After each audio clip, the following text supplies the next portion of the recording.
Welcome to our channel. నేను నబీన్. మృణాల్ తన పెళ్లి పైన సంచలన వ్యాఖ్యలు చేసింది. ప్రస్తుతం ఇప్పటివరకు కూడా మనం మాట్లాడుకుంటున్నటువంటి పెళ్లి వ్యవహారం వార్తలు ఏవైతే ఉన్నాయో వాటిపైన సంచలనంగా మాట్లాడినట్టు తెలిసింది. ఆ వాస్తవాలు ఏంటో మనతో మాట్లాడడానికి సినీ అనలిస్ట్ శ్రవణ్ గారు ఉన్నారు. సార్తో మాట్లాడదాం. నమస్తే అండి. నమస్తే అండి. మృణాల్ ధనుష్ పెళ్లి గురించి ఇప్పటి వరకు వస్తున్న వార్తల్ని నిజం అని చెప్పాలా, అబద్ధం అని చెప్పాలా, ఇదంతా కూడా క్లారిటీ ఇచ్చే ప్రయత్నం అయితే మృణాల్ గారు చేసినట్టుగా తెలుస్తుంది. సో వాస్తవాలు ఏంటంటే మీ అభిప్రాయం ఏంటి? ధనుష్ మృణాలి ఠాగూర్ పెళ్లి ఇగో అగో కన్ఫర్మ్ అయింది. వాళ్ళ పెళ్లి రేపే అని ఒకసారి, వాళ్ళు విడిపోయారు, వాళ్ళు బ్రేకప్ అయిందని ఒకసారి.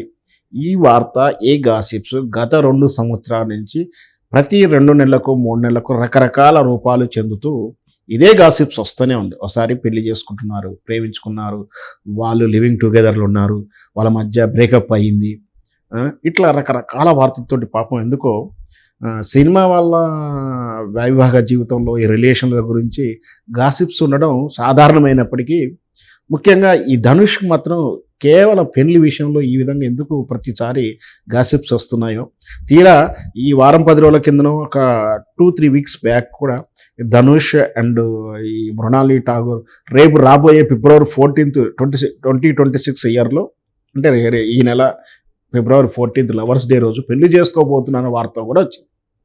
ఇట్లా తరచూ రావడానికి పాపం మృణాలి ఠాగూర్ దీనికి చెక్ పెట్టాలనుకుందేమో బహుశా. ఏకంగా అంటే ముదిరిని అంటారు వార్తలు, బాగా అయింది, పెళ్ళయింది.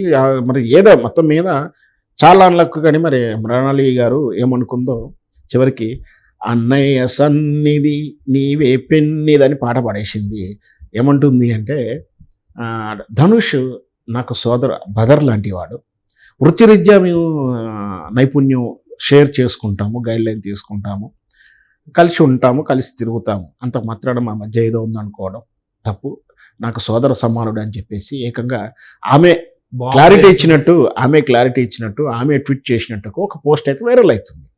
నిజంగా ఆమె చేసిందా, ఎవరు చేశారు, మళ్ళీ ఇదేంటి వాసిప్స్ తెలియదు. కానీ మొత్తం మీద ఈ ధనుష్ మృణాలి ఠాగూర్ విషయంలో ఇంతటితో పోలీస్ స్టాప్ పడుతుండొచ్చు అని నా ఉద్దేశం. ఎందుకంటే అంతగా బ్రదర్ సమానురాలు అని చెప్తున్నప్పుడు గతకన్నా హీనంగా ట్రోల్ చేయడం కానీ, గెచ్ చేసి కానీ, గాసిప్స్ క్రియేట్ చేస్తే మనం చేసేది ఏమీ లేదు. బట్ ధనుష్ ఎప్పుడైతే వైవాహిక జీవితంలో రజనీకాంత్ కూతురు గారితో వైవాహిక జీవితంలో డైవర్స్ అయిన తర్వాత సుమారు ఇట్లా తరచూ హీరోల గురించి వస్తూనే ఉంది. బట్ ఆయన మాత్రం వీటిని కూడా లెక్క చేయకుండా కనీసం ఖండించట్లేరు, అవునని చెప్పట్లేడు, అసలు ఇవన్నీ వినట్టు వదిలేస్తున్నారు. ఎందుకంటే గాసిప్స్ ఈ మధ్యకాలంలో ఇట్లాంటి గాసిప్స్ బాగా పెరుగుతున్న తరుణంలో వాటిని గురించి చర్చించకపోవడం బెటర్ అనుకుంటున్నారేమో. వాటి గురించి చాలామంది చెప్తుంటే కూడా వింటూ ఉంటాం. మన హీరోయిన్లు కానీ ఎవరైనా సరే వాళ్ళ తాలూకు పోస్ట్ ఏదైనా వచ్చినా కూడా వాళ్ళు తీసి చదవాలని కూడా ఇంట్రెస్ట్ ఉండదట. ఒకసారేమో భయపడతారు ఎంత చండాలం రాశారో అని, లేదంటే ఏదో పనికిరాని మాటలు రాసి ఉండొచ్చు, మనం ఎందుకు చదవాలి అనే ఉద్దేశంతో అవి చదవరు. ఎందుకంటే వాళ్ళకి తెలుసు ఇవన్నీ పుకారులని. సో ఆ విధంగా చూసి ఉండొచ్చు. మొత్తం మీద నేను గతంలో కూడా ఈ టాపిక్ వస్తున్నప్పుడు కూడా చెప్పేది ఏమిటంటే, హీరోయిన్లు కానీ లేదా ఈ ధనుష్ విషయం కానీ వాళ్ళుగా ప్రకటించాల్సి ఉంటుంది. మేము ప్రేమలో ఉన్నాము, లేదా విడిపోయాము, ప్రేమించుకుంటున్నాము, పెళ్లి చేసుకుంటున్నాము, లివింగ్ టుగెదర్లో ఉన్నామని వాళ్ళు చెప్పాలి. అంతవరకు పెట్టిన గాసిప్స్గానే చూడాలి. అయితే కంప్లీట్గా క్లారిటీ ఇచ్చేసారని అనుకోవచ్చా? 100% క్లారిటీ వచ్చిందని చెప్పాలి. ఎందుకంటే ఇది కాదని మళ్ళీ ఎవరైనా ఖండిస్తానో మళ్ళీ ఏదైనా వస్తేనో చెప్పలేము. కానీ మొత్తం మీద ఇప్పటివరకు అయితే అధికారికమైనటువంటి అంటే మృణాలి ఠాగూర్ అధికారికమైనటువంటి సోషల్ మీడియాలోనే ఈ పోస్ట్ వచ్చిందని చెప్పేసి ఇంకొక పోస్ట్ కనిపిస్తుంది తప్పించి, మరి ఆమె అకౌంట్లో మాత్రం ఆ పోస్టు తాలూకు వివరాలు అయితే కనపడలేదు నాకు. మేబీ ఆమె చేసి ఉండొచ్చు, ఎవరెవరైనా చెప్పుండొచ్చు. ఏది జరిగినా కూడా ప్రస్తుతానికైతే గాసిప్స్ గానే చూద్దాం.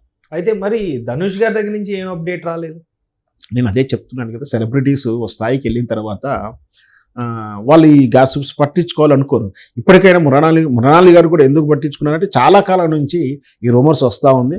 ఎంతైనా ఒక వివాహం కావాల్సిన స్త్రీ కదా ఆమె కూడా మనసు ఉంటుంది, ఆ వ్యక్తిగత లైఫ్ ఉంటుంది, ఫ్యామిలీ ఉంటుంది, ప్రైవసీ ఉంటుంది. భవిష్యత్తులో మళ్ళీ ఆమె పెళ్లి చేసుకోవాల్సినప్పుడు ఇట్లాంటి రూమర్స్ కూడా ఒకటి పదే వస్తున్నప్పుడు కూడా ఇబ్బందికరంగానే ఉంటుంది అనుకొని దీనికి పోలీస్ స్టాప్ పెట్టాలని అనుకుంటుండొచ్చు కదా. అందువలన మృణాలి కూడా కొంచెం స్పీక్ అవుట్ అయిందని నా ఉద్దేశం. Thank you sir, thank you so much.